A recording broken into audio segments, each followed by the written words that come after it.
all, this is Allison Pont here in North Carolina's Triangle region, and I want to talk to you today about a topic that is really timely. It's multiple offers. Now, we're just getting our spring season started in the Triangle. Inventory's already been really low.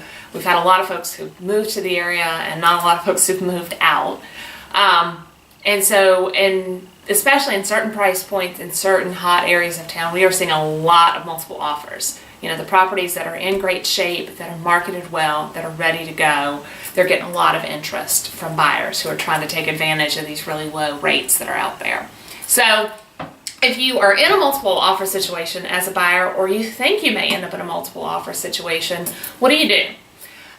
The first thing I always tell my buyers is, let's try and stay as relaxed as possible about it. It's very easy. You know, there's a real temptation when you find out that there's multiple offers, or there may be multiple offers soon, to get very frantic and to, you know, stop thinking with a level head. And as best as possible, just try and stay relaxed about it. The second thing that you need to think about in a multiple offer situation, and the big question with multiple offers, is, what is your highest and best offer? Now, sellers don't have to ask you that question, but often what happens in a multiple offer situation is sellers will go back to the buyers. They'll say, look, we're in a multiple offer situation. Come back by X time with your highest and best offer. And so if you're the buyer, what does that mean for you? What is your highest and best offer? And it's going to depend on you, your wants, your needs, and how well that aligns with the property. And it's also going to depend on what your agent says about, you know, how well that property is priced. And so, for some properties, your highest and best offer could be higher than the list price. For some, it could be at list price. And for some, it may still be a price that's less than list price. It's really, it's a case-by-case kind of thing, depending on how well it's priced, what kind of condition it's in. It's, it's a conversation to have with your agent when you end up in that situation. But at the end of the day, the real question is, for you, what's the price that you would be willing to pay? What's the price and what are the terms that you would be willing to offer, that if I come back to you as your agent and say, hey, look, Mr. Buyer, Miss Buyer, we didn't get the property, that you'd be okay with it, that you feel like you gave it your best shot. There's no, oh man, I should have given him $1,000 more. Oh, I didn't really need the fridge, or I could have closed a week earlier. That you give it your best shot, and there was nothing else that you could have done to get that house. That you've done it all, and you're okay with it. So, that's really the question to be asking yourself in a multiple offer situation. Now, some strategies. When I'm working with buyers and we're in a multiple offer situation, one thing to do is to just always think beyond the sales price. I mean, truthfully, at the end of the day, sales price is the big thing for most buyers and most sellers. It's really the big thing. But there are other things that matter. Some sellers may need you to be flexible in terms of closing dates. Some, if you can close earlier. Some, if you can close later. Just some flexibility with closing dates. Are you willing to offer more earnest money or due diligence, and is that appropriate? Talk about it with your agent. Do you really need their washer and dryer and their fridge, or if you're asking for additional stuff in the contract? Do you really need the seller to pay for the home warranty, or are you okay with paying for it if it's something you want? So, other things to think about. Another big one, a lot of folks are concerned if they're in a multiple offer situation and they find out that one of the offers is all cash. If you don't have all cash to pay for a house, what can you do to compete with an all cash offer? And, cash is obviously very attractive for a lot of sellers, but, there are lenders out there, including a lot of the lenders I work with, who offer, who can send your file to underwriting before we make an offer. And so, that seller has got some confidence that you're going to actually be able to get the financing that you've applied for, that they, have very quick turnaround time so they can offer a shorter closing if that's something that's attractive to the seller. They also, if you've been fully pre-approved and not just pre-qualified up front, then maybe that we can work with a shorter due diligence period, which is also attractive to the seller. So lots of things that you can do that aren't just the purchase price.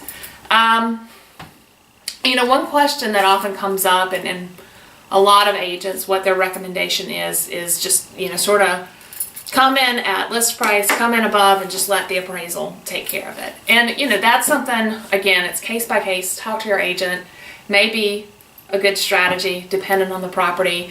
But I would say that there are a lot of sellers out there. Because we had the downturn a few years ago, a lot of folks are just at the point where they can put their house on the market again without having to bring money to the table, or they're testing out the market because they're hearing how strong the seller's market is becoming out there. So that's a strategy. It's something worth talking about with your agent, but just be careful because not all sellers are motivated, and they don't have to lower the price if the house doesn't appraise. So talk about that with your agent. Now, just a couple of general strategies out there because we are seeing so many multiple offers.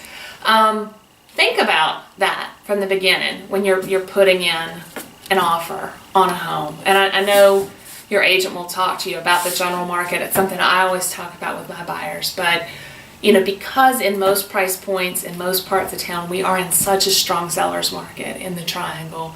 I always say, don't, come in at your highest and best offer, but, be careful. Use a lowball strategy very sparingly. Talk to your agent about whether that's appropriate for the house that you're looking at, because what you don't want to do is waste a lot of time on offers that you know deep down in your heart are just not going to get accepted, that they're not reasonable given what's happening in that local market. And as you're going back and forth on that, negotiating with the seller on a low offer, somebody comes in and you end up in a multiple offer situation, and then you might end up paying more money if it's a house you're really interested in. So be careful and come in, reasonable. Obviously still trying to get the best terms and price possible for you, but be reasonable about it if you and your agent suspect that you may end up in a multiple offer situation. And then the other thing is, think about that house. Think about how likely it is that something that's like that's going to come on the market. How many of that type of house are there out there in an area that would work for you? And think about that in relation to rising sales prices and rising interest rates if those happen. I mean, nobody's got a crystal ball. I don't know that rates are going to go up, but a lot of folks, a lot of economists are predicting that they're going to go up this year. And I don't know that prices are going to go up, but a lot of economists are predicting that. So if either or both of those things happen and you miss out on a house because you maybe could have offered a little bit more money, you may end up worse off in the long term because, if rates go up, your purchasing power is going to decrease if you need financing. And if prices go up, obviously, that same house is going to be more expensive if it takes a while for something like it to come back on the market. So think about that when you're thinking about all of this. Don't just think about this short-term house, but think about, how easy is it to replace. So again, hope this is helpful. If you've got any questions for me at all about multiple offers or about the local market, I'm happy to help.